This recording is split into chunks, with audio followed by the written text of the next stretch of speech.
So Remy Morimoto Park, if you haven't listened to the first part of this interview or you don't know her via her Instagram and her blog, is a vegan recipe developer and food photographer. She's an incredible wellness content creator. I love all her vegan food recipes. They are to die for. She's originally from New York with an international upbringing, but she's a recent transplant to Los Angeles, which is wonderful because now I can see all of her recommendations for Los Angeles, which is where I live now. And she really believes that true wellness encompasses all areas of life, really mind, body, and planet. And so in the second part of the interview, we talk about spirituality, we talk about mental health, and how important it is to pay attention to your mental health, emotional health, and spiritual health. She spends a lot of time on social media, obviously, and so I ask her about, how do you kind of stay grounded? What do you do? And what are the different practices that you have? And so I hope you enjoy this episode and that you learn something new. I want to talk about, you being an entrepreneur, a content creator. For myself, I really feel like entrepreneurship is a healing journey. And I'm curious to know, what limiting beliefs did you have to work through? What fears and anxieties did you have to work through? Let's say at the beginning of your business and also now. So it's kind of funny. I don't think I really have the personality type to, I guess I never really imagined myself wanting to be an entrepreneur. The thought was always so scary to me, and I really would have never gone out there with the intention of creating something of my own. But it happened kind of by accident. It's kind of a funny story. I guess I was working my first corporate job and I was doing blogging on the side, but just for fun as a little bit of like a passion project. And it was the first time that, I was out of college and I was on a different schedule and just honestly doing way too much. So it was a little bit of like a side income stream for me at the time. But of course, even though I wasn't really relying on it as a source of income, I wanted to be able to put 120% into everything I was doing. And there was growth. There was just this, I guess, expectation that I'd created in my head where I'm like, okay, you're building an audience, they expect good content. So that became a little bit of a job. And at the same time, I really just wasn't taking care of my mental health at all. So for me, I have been diagnosed with OCD and I have a history with anxiety and depression and eating disorders, as well as addiction. And for me, I feel like the most important thing is always for me to keep myself in check when it comes to just making sure my bases are covered. So food, stress levels, sleep, because it's kind of just one of those things, when you're off, you're just a lot more vulnerable to those behaviors creeping their way back in. And it's not really something you can necessarily recover from. I don't see it as a destination you arrive at. It's more of just a lifestyle practice of keeping everything in maintenance. So with the new job, I just had absolutely no time. I wasn't sleeping. And it was kind of the first time where I started to notice some old behaviors and patterns coming up. And it got to the point where I just wasn't able to really function anymore. So I took a leave, a personal leave, and ended up having to quit. And I guess as a result, having the time to go to therapy also meant that I had now time to do more of the side job stuff, the blogging and the content creation. And that ended up becoming my full-time job. So it was really more a means of staying afloat while, knowing that I no longer had a job and also that I really enjoyed it, but it happened by accident. And I'm glad I did. I think that now if I were to go back, I feel like I'd always want to have some side thing going on. I really enjoyed that. I just didn't love that there wasn't any security in it until I was forced to pursue it anyway, if that makes sense. Totally. Yes, because there was no other option at that point. You're like, okay, I guess I'll just double down on this. Right. And I think that is the mindset that entrepreneurs tend to have, without the external pressure. It's more just, I'm going to do this and I'm going to make it work by any means. Whereas for me, it was oh my God, I felt like there was a fire under my butt. I have to do this because I have to pay my rent. I have to meet my expenses. So it happened in a funny way, but of course, I'm so glad it worked out that way. Yes. As I'm sure many people are, because we are so inspired by all your wonderful recipes and content.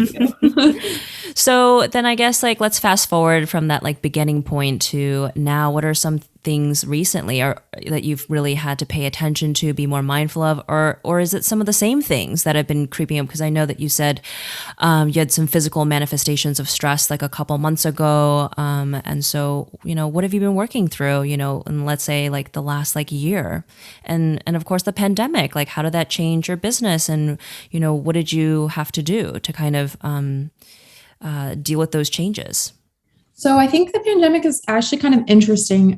Of course, I felt in some ways a little bit more secure than others because I was already working from home and I was used to basically not having a consistent paycheck. And by that, I mean, it varies month to month. I always have savings because, as someone who is self-employed, you just never know when things are going to change. So I had a little bit of security in that, whereas I feel like other people didn't. But at the same time, I was like, okay, is marketing still going to be a thing? Are people still going to be pushing for influencer marketing when everyone's at home and the economy is a mess and jobs are at stake? Like, what's really going to happen? And funny enough, I think it's just a blessing in disguise that I happen to be doing food and wellness, because no matter the state of the world, we always need food. And also when we're in the middle of like a health pandemic, wellness is top of mind. So I actually found it to be a great time for business. There was definitely a dip, but during that time, blog traffic was also spiking because all of a sudden everyone was at home and forced to cook a little bit more. So there was a lot more. Mm-hmm. Absolutely. And then when marketing kind of came back a little bit more and my brand partners were like coming back to life, I saw a huge spike in things that had been pushed back because of the pandemic. And now everyone's like, we want to still get this out by the end of the year. So it was a little bit of a roller coaster. I think I didn't realize how taxing it was, but definitely what was most challenging for me was feeling this pressure to put out even more content than ever before, because I was at this peak where I knew that everybody was more on their phone. And I was like, this is an opportunity that I feel like I just have to take, and at the same time, feeling like, I did feel like a little bit of a resource. It's like people are asking for immunity tips. People are asking for specific recipes, sourdough, of course, and and I'm like trying my best to provide valuable content and like kind of help people as a resource at the same time, because, it's not really the time to be posting frivolous, like pictures of like your cat per se. So it was a really weird time. And I think also with the social justice movement, that was a lot of stress because, and I think most influencers would agree with this, or anybody on social media, it was really tricky navigating posting and how you could show your support and how to be a resource also without being performative. It was just a very treacherous time, I think, to be posting anything. And there was always someone that was going to say something about whether they agreed with you or disagreed with you politically, and also whether you were doing it right or performatively. So I think there was actually more stress than I realized because something that I've talked to a lot of my fellow friends and like content creators is that there was this like extreme burnout early on in this year where we all started to feel like, wow, that was really exhausting. And we didn't even realize, because a lot of it for me was feeling so grateful that I still had a job. I was still doing well. I could work from home without worry. So I almost felt like I didn't have a means to be, upset about anything. And then later realized like, oh, that was actually kind of a lot. So I think it's that low level stress that I'm sure we all felt to some degree. And then more recently, I made a huge lifestyle change. I moved to LA to live with my partner, and just living in a different state alone is a huge change, as well as living with someone is a huge change. And the adjustment period was really tough. And then in the last few months specifically, I think it was just everything kind of piling up, and I started to get stress hives on my body, which I didn't realize was a thing. And to me, that was a real sign of like, okay, your body is screaming at you basically to slow down, trying to communicate with me.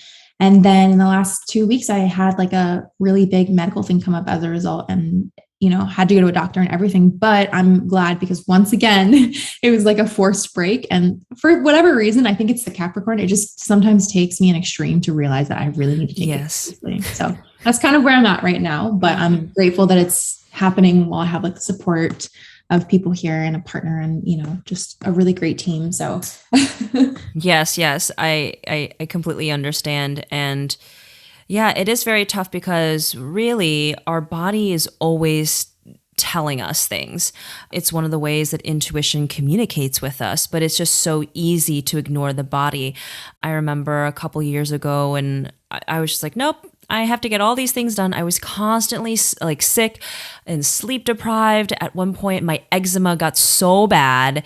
It used to only be on like my arms or like my legs. It was creeping up onto like my neck and onto my face. And I was like, no, this cannot get to my face. This is not going. Right. It's different when it's on my arms. I'm like on my face. I'm like, this is miserable. But it's hard because you're just, you're like, people live with these things all the time. And so much of modern medicine is just fixing things, like how you're feeling, you have like a rash or something, but not like fixing the symptoms, but not really addressing like that underlying issue that is causing these symptoms. Exactly. Yeah. And I think that's the problem is like, you can put a Band-Aid on it, but at the end of the day, your body can only handle so much before it stops working.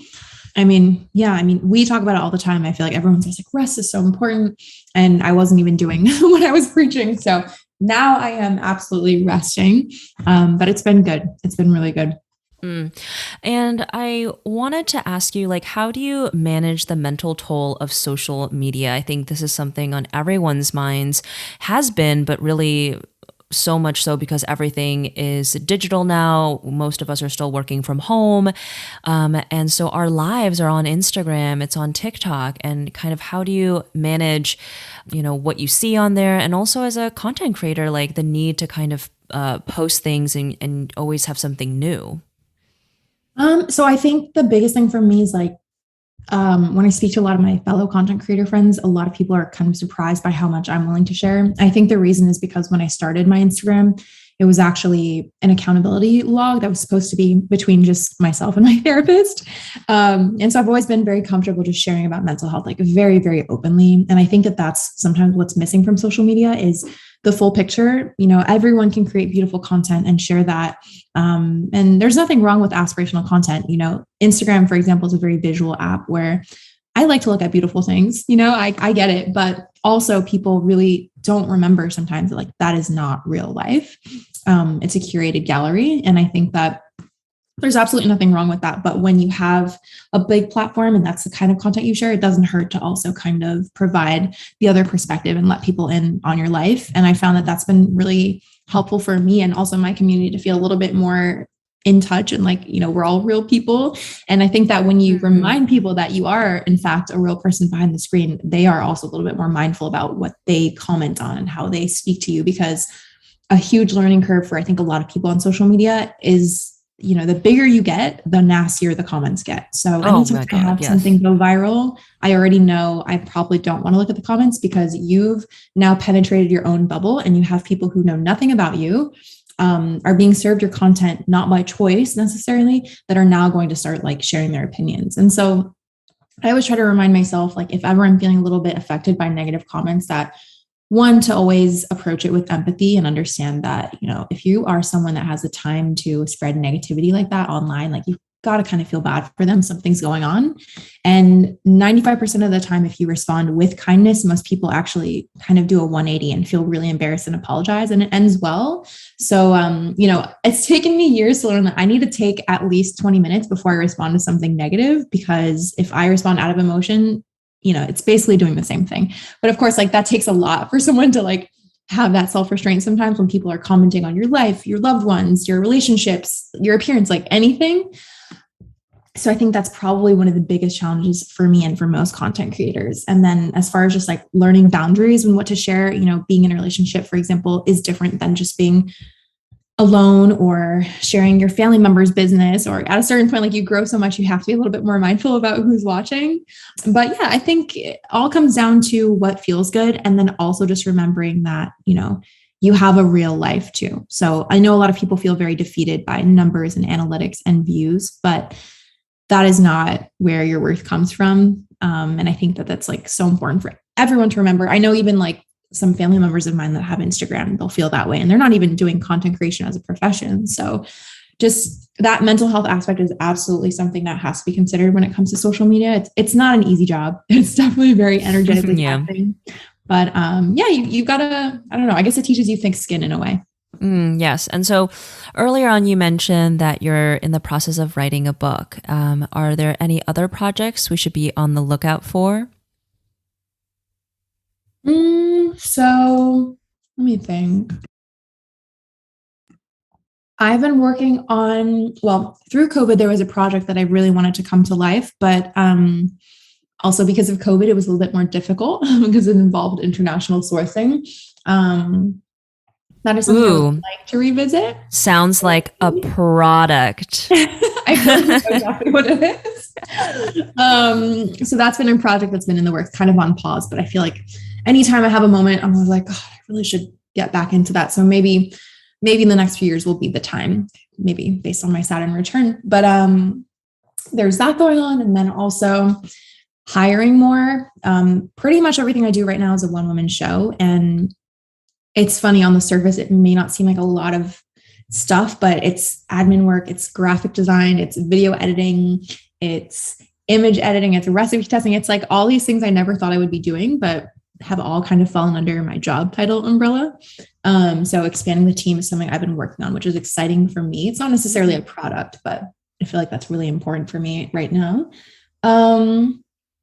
Yeah, and just some physical products, which will be exciting. So physical and digital products, and then the book, which I'm most excited about. And that's usually like a 2-ish year process. So maybe 2023 is the year. Ooh, I see it and I love it. And I'm excited to see the products that you create as well. I think that they will be beautifully designed and also functional.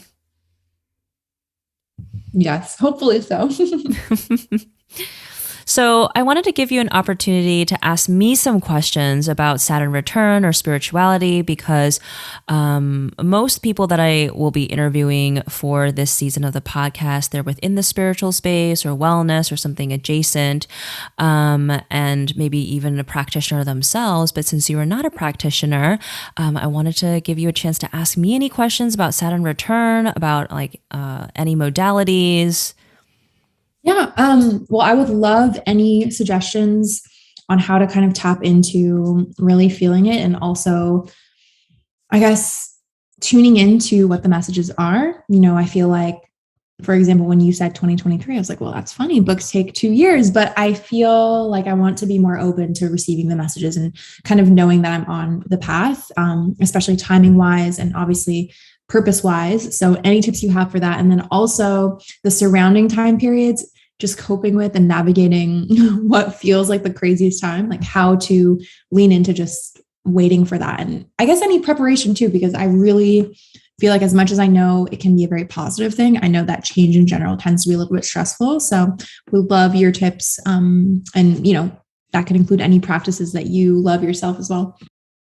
Okay, so let's start with preparation for Saturn returns. So with most Saturn returns, they're kind of crazy just because people change their careers. They want to move to a different place. Like it's a big internal change, which is then reflected like in their reality, in their external world. But then there are some people who will coast through it as well. But what I did, and I didn't realize that I did during my Saturn returns, I spent a lot of time outside.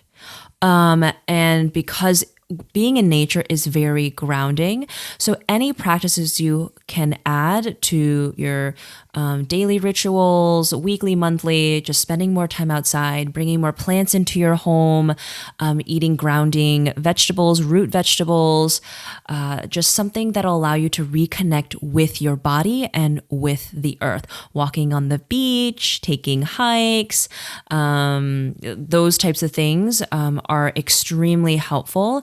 And of course, when you know something difficult is going to be coming up, and most times we don't, but with a Saturn return, you're like, okay, I kind of know like right around like when, it's even more important to double down on your self-care. And it seems like, Remy, that you do have, a good routine, albeit right now it's a bit up in the air because you just got to a new city and kind of figuring those things out. But it's more important than ever to give yourself like the time to rest, the space to be reflective, and to really be open about, what may be coming through in terms of opportunities and changes, and to really be able to be in the present moment and surrender. Because it's very possible that your business will look very different during your Saturn return and on the other side of Saturn return. It's not to say that it's the themes, the space won't be the same, but you could be operating at a very different level, which is good and bad because, right now you said you're in the middle of expanding your team, right? But can you imagine like maybe in a few years' time, you'll need to double that?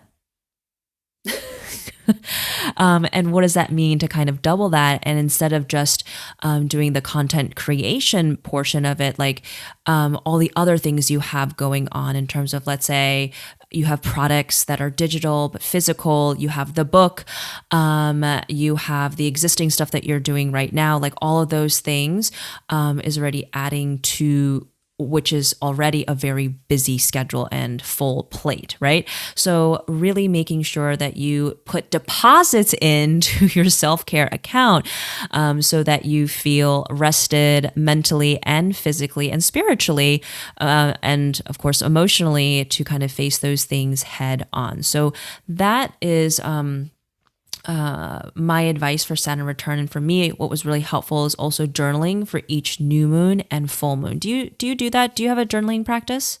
Not so much a journaling practice, but I do usually take note of the new moon phases and also full moon. But no, I don't have a solid practice with that right now, but I'm open to it. Yeah. So I would say like starting your day with setting an intention of how you'd like the day to be, the energy you'd like to share with others. And at the end of the day, kind of like what went right.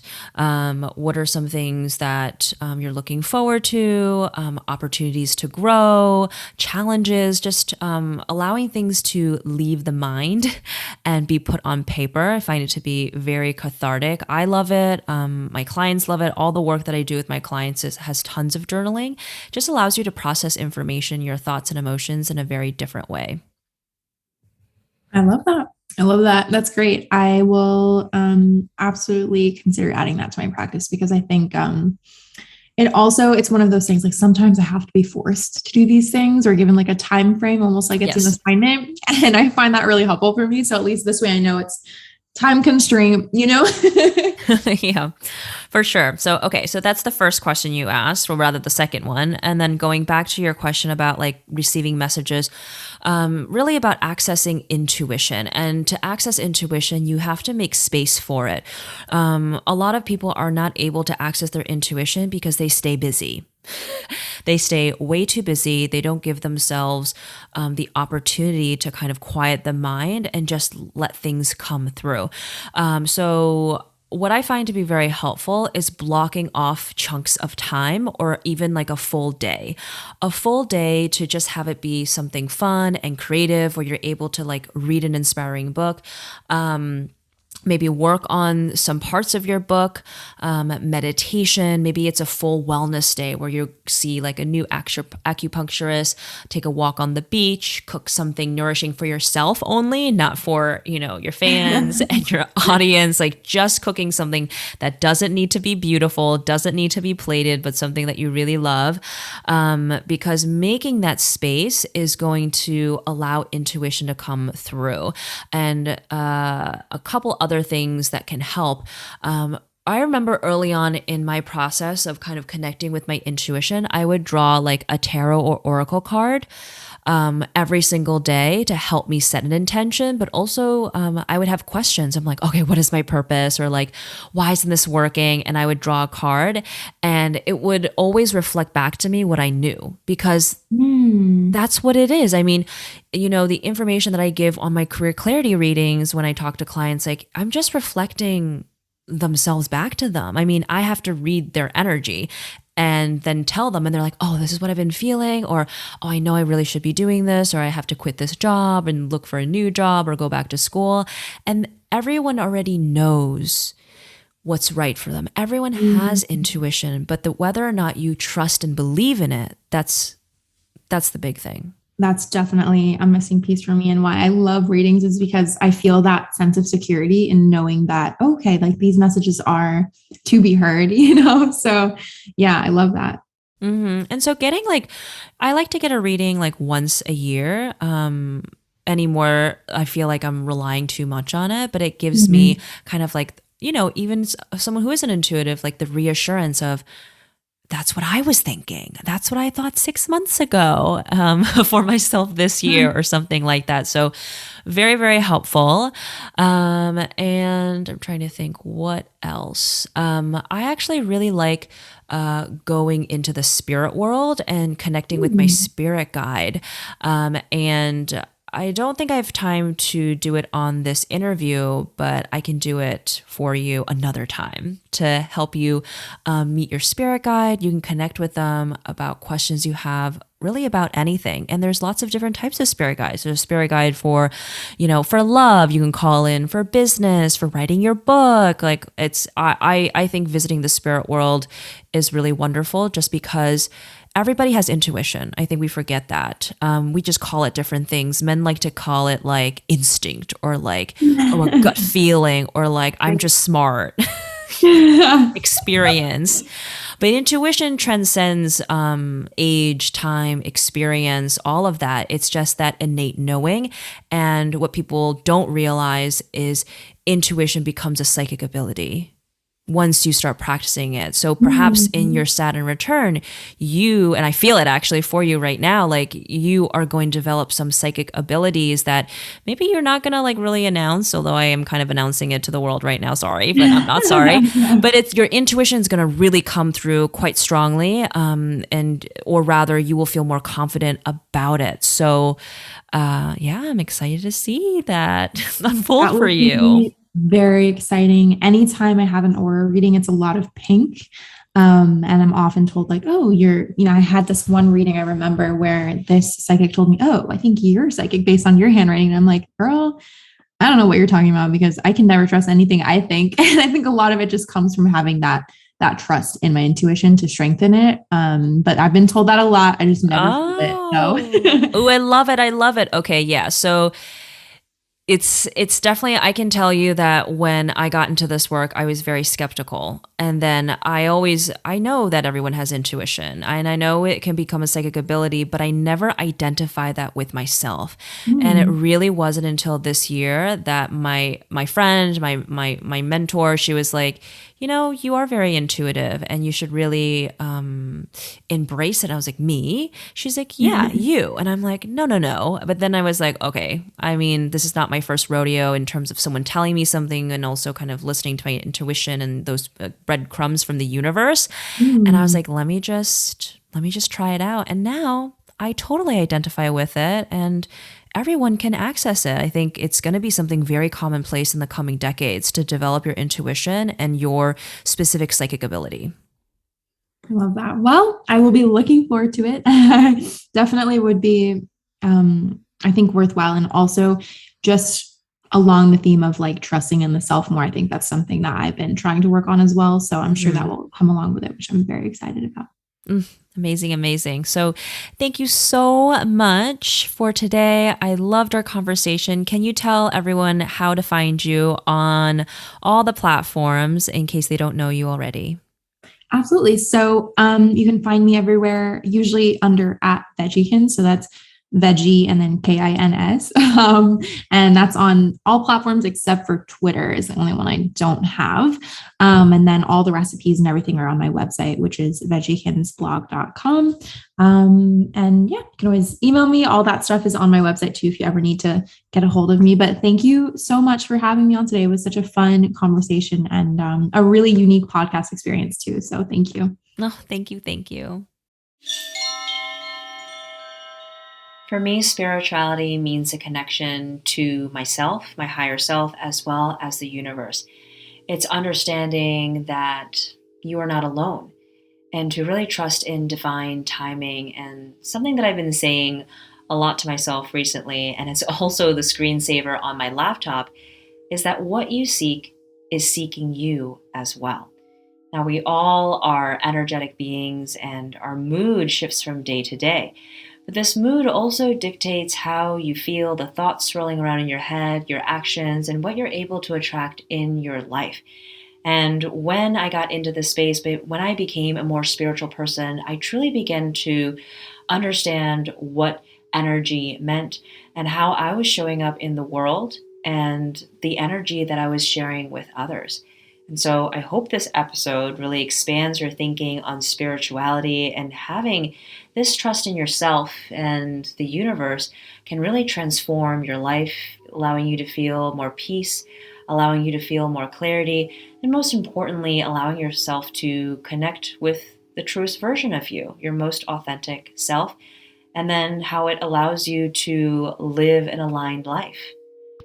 If you're feeling a little bit overwhelmed because you're early in your spiritual awakening, or you're going through a dark night of the soul, or you've kind of been exploring spirituality for a while but haven't really been able to incorporate it into your daily routine or have a daily ritual around it, I would love to be able to support you, whether it's through a career clarity reading or working with me one-on-one for 3 months or 6 months to help you figure out your purpose, to give you all the tools and foundation to really help you live an aligned life where you feel happy, waking up, doing what you do, loving what you do. And you can find how to connect with me in the show notes, or you can always reach me on my number. I like to call it my hotline, 202-918-3414. So 202-918-3414.